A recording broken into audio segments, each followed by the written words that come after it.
Et bonjour à tous, j'espère que vous allez bien. Je vous retrouve aujourd'hui pour vous parler lecture, pour vous présenter mes 5 dernières lectures. Donc ce sont des lectures que j'ai faites au mois de janvier et je crois une au mois de février. Donc je vais vous en parler tout de suite. Je vais commencer avec une lecture numérique. J'ai lu Ma chérie de Laurence Perrin. C'est le deuxième roman de cette autrice que je découvre. Le premier étant une toute petite minute que j'avais vraiment beaucoup aimé, qui m'avait émue. Je l'avais lu cet été et franchement j'avais trouvé que cette lecture était super bien. Point de vue émotion, histoire, tout, j'avais adoré. Et le style de l'autrice surtout. Ici pour le roman Ma chérie, ça l'a un peu moins fait. Alors par contre le style de l'autrice j'aime toujours autant. Je trouve que Laurence Perrin écrit très bien. Et vraiment je suis super réceptive à sa plume, j'aime beaucoup sa façon de formuler les phrases. Ouais, vraiment j'adore sa plume.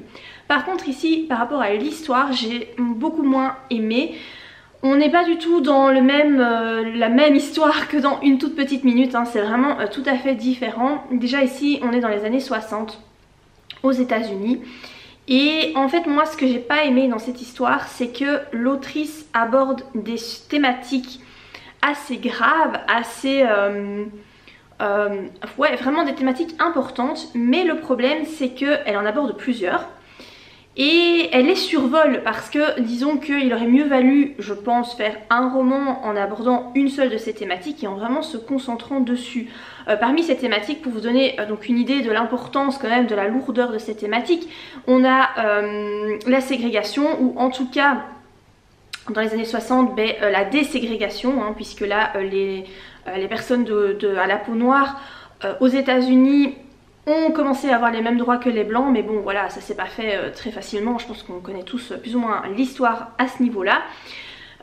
Parmi donc les thèmes sensibles, il y avait aussi la grossesse nerveuse. C'est vraiment un thème qu'on retrouve peu dans les romans et j'aurais aimé que vraiment on se concentre là-dessus principalement. Il y a donc aussi la condition de la femme, le fait que les femmes se font entretenir, etc. Puisqu'ici on est dans un milieu assez riche. Donc on va suivre, je sais plus comment elle s'appelle parce que je l'ai lu il y a quelques semaines et je vous avoue j'ai oublié son nom. Donc le personnage de Ma chérie, hein, voilà, une jeune femme qui a 30 ans, il me semble qu'elle a 30 ans. Et eh bien elle vit à Miami avec son amant, puisque cet homme avec qui elle vit depuis 10 ans eh bien, est marié et a une femme qui a pas mal de soucis, qui est souvent internée pour des cures de désintoxication je crois, enfin voilà, en hôpital, bref, sa femme est de santé assez fragile et donc ça fait 10 ans qu'il est en couple avec Ma chérie. Alors pourquoi Ma chérie? Parce qu'en fait elle était mannequin, c'est une femme très belle. Elle a été mannequin dans sa jeunesse et puis elle s'est mise donc avec cet homme et qui a commencé à l'entretenir et en fait elle n'a plus travaillé depuis, elle est entretenue par cet homme.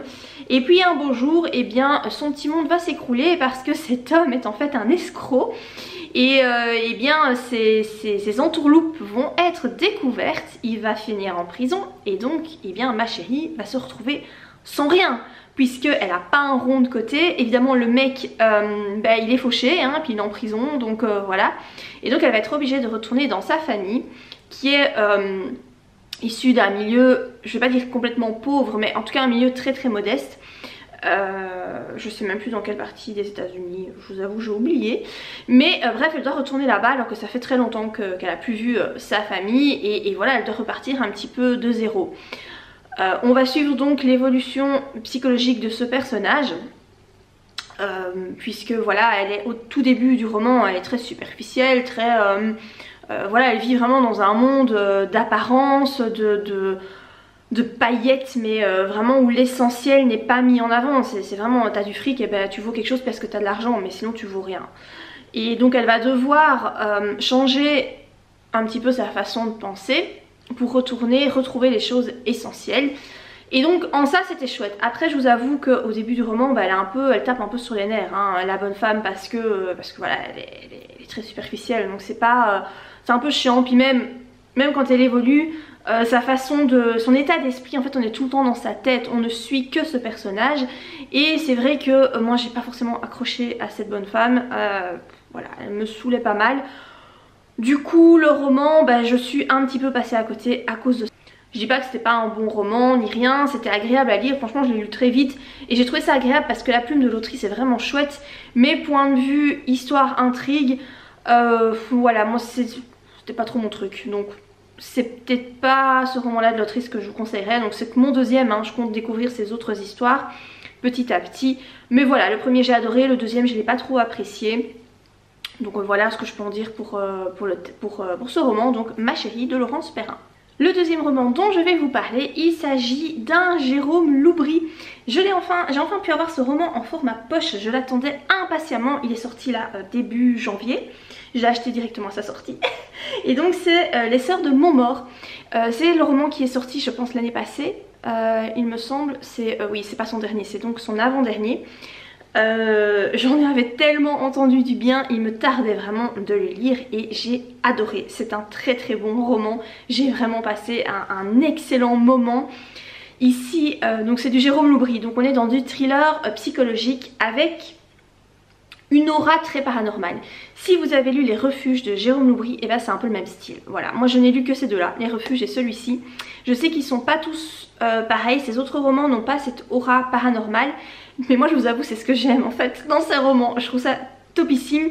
C'est à dire qu'en fait il se passe des choses un peu inexplicables, tu ne sais pas trop, et donc tu te demandes tout au long du roman, mais est-ce qu'il y a vraiment un phénomène paranormal, je sais pas, des fantômes, des esprits, tu sais pas très bien, ou est-ce que vraiment il va y avoir une explication scientifique à un moment donné. Et moi j'adore ça, c'est vraiment tout à la fin, mais dans les dernières pages que tu comprends ce qui se passe et que tu peux découvrir vraiment toute la subtilité de l'histoire.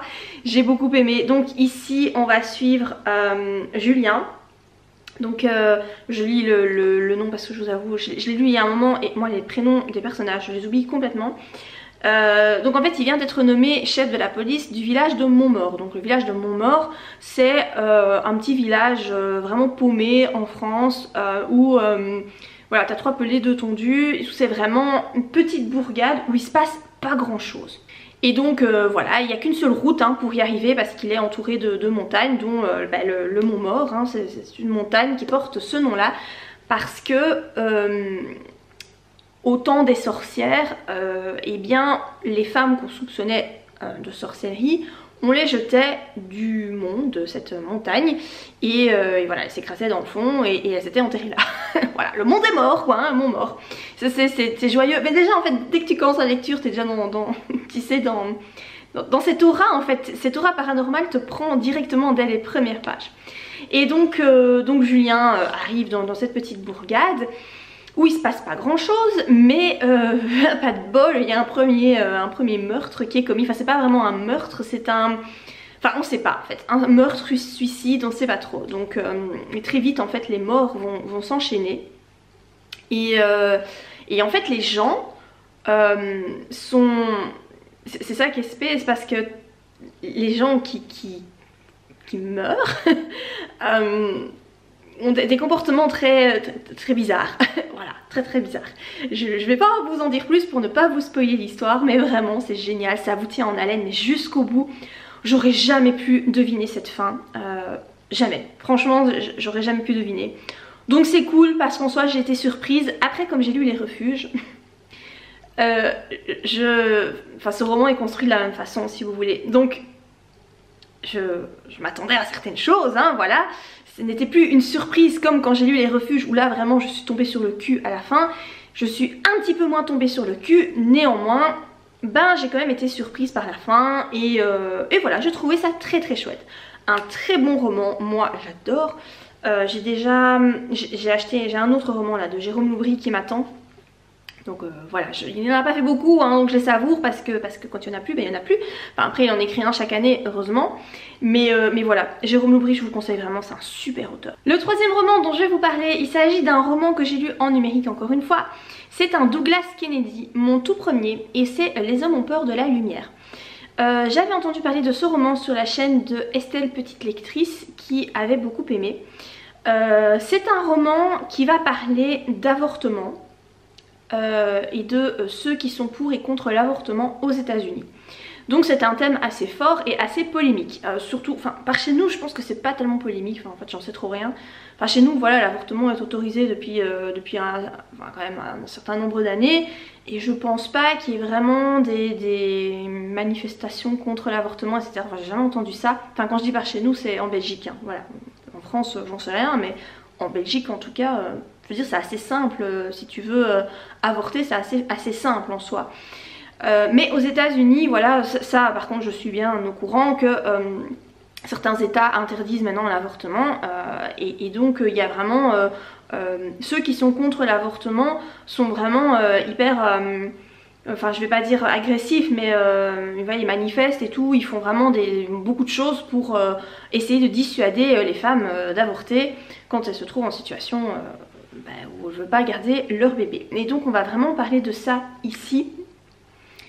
On va suivre en fait un chauffeur de taxi qui, c'est Brendan, je crois que c'est ça, Brendan, ouais un truc ainsi, qui donc il est chauffeur Uber en fait, pas chauffeur de taxi, chauffeur Uber, il galère vraiment, l'accent est fort mis aussi là-dessus, sur la difficulté, la précarité de certains jobs.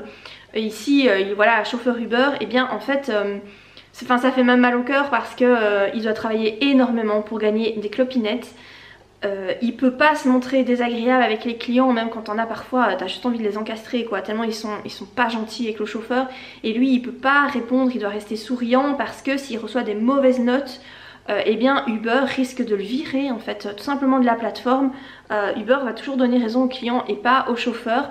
Et donc c'est vraiment, en fait t'as une espèce d'injustice qui plane tout au long du roman, donc par rapport à ce chauffeur Uber et par rapport à l'avortement. Donc à un moment donné, il va prendre en charge une vieille femme dans son véhicule. Il va l'amener devant une clinique. Mais alors, tu vois, c'est la clinique très discrète qui est... donc la porte, c'est une porte blindée. T'as un garde devant la porte. Enfin, vraiment, tu vois, c'est un truc genre... Enfin, t'as pas ça en Belgique, quoi. Et donc il l'amène là et puis il décide d'aller déjeuner dans un petit truc pas trop loin où il a vu en fait sur cette clinique. Et bien il y a quelqu'un qui va réussir à rentrer et à lancer un cocktail Molotov et donc à faire exploser cette clinique. Et donc Brendan va être mêlé à tout ça. Il va commencer à travailler pour cette vieille femme, voilà, ils vont tisser des liens, etc.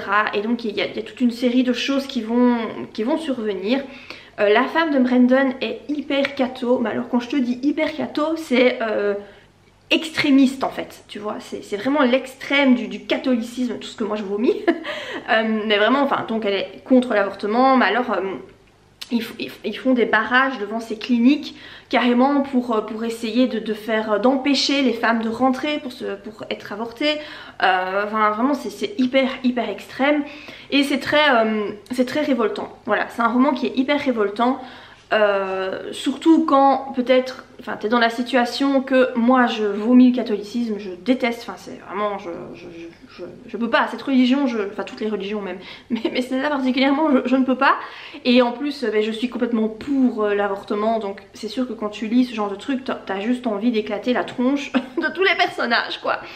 Et voilà, c'était un très bon roman, fort, poignant et hyper intéressant. Voilà, très bien écrit.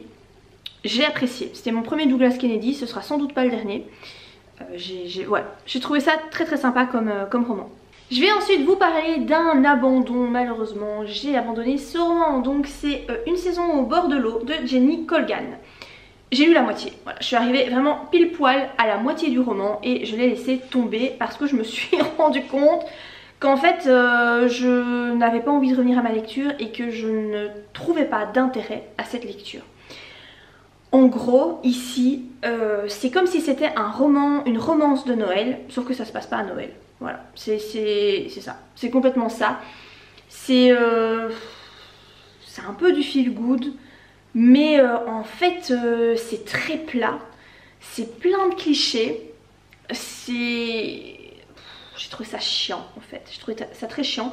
Après apparemment l'autrice elle est vachement connue, elle a écrit entre autres La petite boulangerie au bout du monde qui a eu pas mal de succès. Ça c'est je crois sa saga qui a suivi. Apparemment elle est quand même moins bonne que La petite boulangerie du bout du monde, je ne sais pas, mais je ne vais pas lire d'autres romans de cette autrice parce que c'est vraiment pas pour moi. Ici on va suivre donc Flora qui est une jeune femme de 26 ans qui travaille à Londres, mais elle provient d'une espèce de petite île au nord de l'Écosse, vraiment très très au nord, une île qui s'appelle Muir et qui est fictive, c'est pas une île qui existe. Après l'autrice s'est inspirée de ce qui se passe vraiment sur ces petites îles du nord de l'Écosse, là, hein, tout près de je sais pas c'est quoi, c'est la Finlande à côté, moi ma géographie, mais bon, vous voyez un peu où ça se situe. Elle s'est inspirée de ces îles qui existent vraiment pour en créer une fictive. Et donc Flora vient de cette île là et ça fait des années qu'elle n'y est pas retournée parce que sa maman est morte et voilà, je ne sais pas, il y a plein de secrets qui planent autour de cette famille, il reste le père et les 3 frères. Et voilà, elle a fouillé, elle est pas avocate mais elle travaille dans un bureau d'avocat, elle est, je sais pas, genre aide juridique ou un truc dans le style. Et il se trouve qu'un milliardaire va débouler dans le cabinet d'avocat où elle travaille. Il va avoir besoin d'un avocat voilà, pour un truc bien précis, je ne sais même plus vous dire quoi, mais un truc bien précis. Et en fait il a acheté une grande demeure, un espèce de manoir, château manoir sur l'île de Muir. Et il a besoin de quelqu'un qui provient de cette île là. Et il a appris, on ne sait pas trop comment, mais en tout cas il a découvert que Flora Mackenzie, donc qui travaille dans le cabinet d'avocat, provenait de cette île. Et donc il veut absolument que ce soit elle qui se charge de son dossier alors qu'elle n'est pas avocate. Et donc du coup Flora va être obligée de retourner sur son île pour eh bien, voir ranger les affaires du mec. Alors Flora est amoureuse de son patron qui est donc avocat dans le cabinet, très haut placé. Mais alors c'est quelqu'un de complètement imbuvable et de toxique, il est pas gentil, il est enfin il possède tout ce qui est moche en fait. Voilà, tu sais c'est le mec grand, beau, riche, mais voilà, imbuvable, toxique, pas sympa. Mais voilà, il a vécu des traumatismes dans son enfance, le pauvre petit, et donc ceci explique son comportement. Évidemment, Flora, elle en est bleue. Bon, tu le sais dès le début ça. Bon, pas qu'il a vécu des trucs durs dans son enfance, ça je l'ai appris par la suite. Après j'ai pas appris exactement quoi parce que je me suis arrêtée à la moitié, mais j'en avais déjà lu bien assez. C'est directement, enfin, chiant en fait. Enfin j'avais pas envie de lire ça, voilà. C'est très, très cliché, c'est toujours le même principe. La fille, puis aussi il la regarde pas, hein, voilà, dans le cabinet d'avocat, elle est insipide, inodore, incolore pour lui. Mais et puis sur cette île, elle va soudain prendre, enfin devenir belle, enfin prendre de l'intérêt, voilà, prendre de l'intérêt. C'est toujours le même principe, moi ça me gave. C'est pas pour moi. Je sais, enfin c'est le genre de truc qui peut être sympa si tu dis ça en vacances ou t'as pas trop envie de te prendre la tête. Non, moi ça m'a rien apporté et vraiment je me dis c'est plat quoi, c'est vraiment plat. Non, pas pour moi, je pense que ça pourrait plaire à certaines personnes mais voilà, moi c'est pas mon style. Et finalement le dernier roman dont j'ai envie de vous parler c'est La tatoueuse de Jaipur de je ne sais plus qui. Et comme je n'ai pas le livre en papier je ne sais pas regarder, mais vous verrez la couverture là, hein, puisque c'est un livre que j'ai à nouveau lu en numérique. La tatoueuse de Jaipur m'intéressait depuis pas mal de temps parce que c'est un roman qui se déroule en Inde. Par contre, j'ai été assez déçue dès le début. Moi je pensais que c'était une histoire qui se déroulait de nos jours en Inde. Ce qui m'aurait permis d'en apprendre un peu plus sur ce pays, puisque moi j'aime bien lire des romans qui m'apprennent des choses. Vraiment, je trouve ça... enfin, j'aime bien ça dans mes lectures. Le problème ici, c'est que l'histoire se déroule dans les années 50 en Inde. Donc ce qui est raconté dans le roman se déroulait dans les années 50. Je sais pas si de nos jours ça se déroule toujours comme ça. Et donc je trouve ça assez ennuyant. En fait directement quand j'ai commencé ma lecture et que j'ai compris ça, le roman a déjà perdu beaucoup de son intérêt. Après j'ai lu jusqu'au bout, hein, quand même j'ai lu jusqu'au bout. On va suivre en fait une jeune femme, Lakshmi, je crois qu'elle s'appelle, je crois que c'est ça, Lakshmi, qui est tatoueuse au henné à Jaipur. Elle a fui un mariage qui ne lui convenait absolument pas, enfin disons que le mec tapait dessus, donc voilà, autant te dire que en gros soit elle crevait là-bas, soit elle essayait de fuir et de s'en sortir, donc c'est ce qu'elle a choisi de faire. Elle a été mariée très jeune, hein, 15 ans, voilà, l'Inde quoi.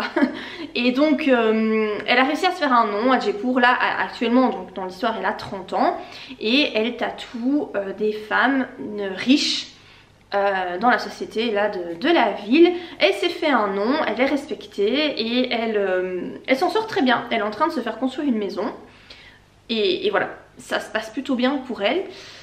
Le souci c'est que ses parents sont morts, elle le sait pas puisqu'en fait ses parents l'ont complètement renié quoi. Du coup vu qu'elle a quitté son mari, et bien en fait elle a jeté sur sa famille la honte et sur sa jeune sœur dont elle ne connaît pas l'existence, donc sa jeune sœur qui a 13 ans et qui va en fait débarquer dans la ville de Lakshmi parce que les parents sont morts. Et en fait la jeune fille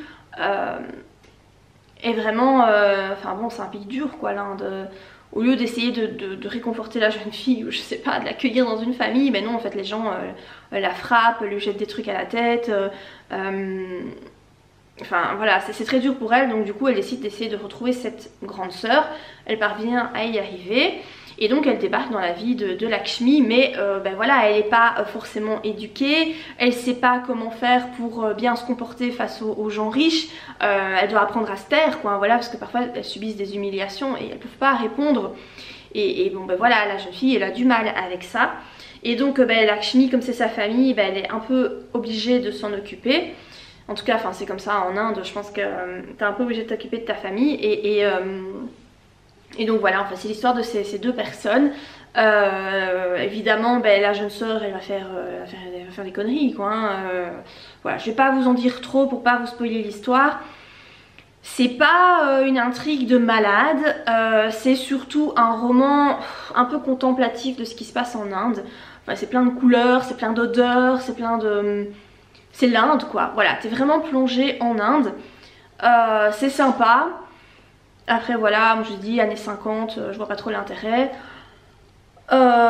Oui j'ai vraiment lu jusqu'au bout, mais disons que la jeune sœur elle me tape vachement sur les nerfs parce qu'elle va vraiment faire une grosse connerie et moi je me dis...